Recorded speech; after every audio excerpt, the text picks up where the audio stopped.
Lottery বাতিল করার পরে আমাকে নিয়ে কত ট্রোল হলো। লটারি বলে দেয়, বৈষম্য নিরসন করে, বললো যে উনি গরিব ধনীর ভেদাভেদটাকে আবার অ্যাফ্লুয়েন্স সোসাইটিতে নিয়ে গিয়েছেন। লটারি কি জানে কে গরিব কে ধনী?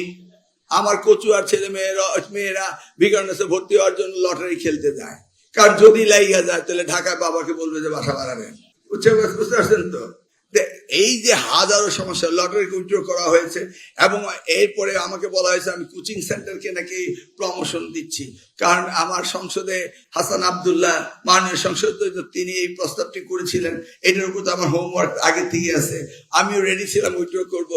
ইটস এ কোইন্সিডেন্স, কাকতালীয় ভাবে উনিও বলেছেন আমিও নোটিশ দিয়েছি, সবাই বলে বসলেন ও তলে তলে মাসুদ ভাই উনি ওনার হাসান সাহেবকে কোচিং বিজনেস দিতে চায়। আচ্ছা বলেন তো, ক্লাস 1 এর বাচ্চা কি কোচিং করতে পারে? এটা কি হয়? আর কোচিং সেন্টাররা যদি কোচিং সেন্টার বাচ্চাদের নেয়, আমাদের দেশে কি আইন নাই? বিদেশের সব জায়গায় স্কুল কলেজ করতে যদি আইন লাগে, কোচিং সেন্টার বানাবেন, সেটাও তো রেজিস্ট্রেশন লাগবে। আওতায় কোচিং সেন্টার আইনের আওতায় আনবো। আর কোচিং সেন্টার যদি ছাত্র না পায়, কোচিং সেন্টার করবে কেন? আপনি স্কুলের প্রধান শিক্ষক, আপনি স্কুলে গিয়ে দেখুন আপনার কোন ছাত্রটি কোন বিষয়ে একটু খারাপ, তাকে ইন হাউস কোচিং দেন। বাপ মায়ের থেকে ওখানে দুটি পয়সা বেশি করে নিয়ে আপনি অনারিয়াম দেন আপনার শিক্ষকদের, ওখানে যদি আপনি কোচিং দেন, তাহলে তো কোচিং সেন্টারে যাবে না।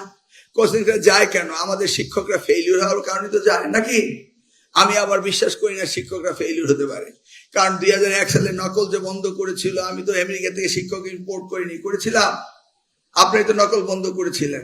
একবার নকলের সহযোগিতা করেছিলেন 72 থেকে 2001 পর্যন্ত, আবার 2001 থেকে 2006 পর্যন্ত নকল বন্ধ করেছে, আবার 6 এর পরে নকল শুরু হয়েছে। কারণ হু মিন্স বিজনেস, গভর্নমেন্ট সিনসিয়ার ছিল না, তাই আপনারা শুনেননি।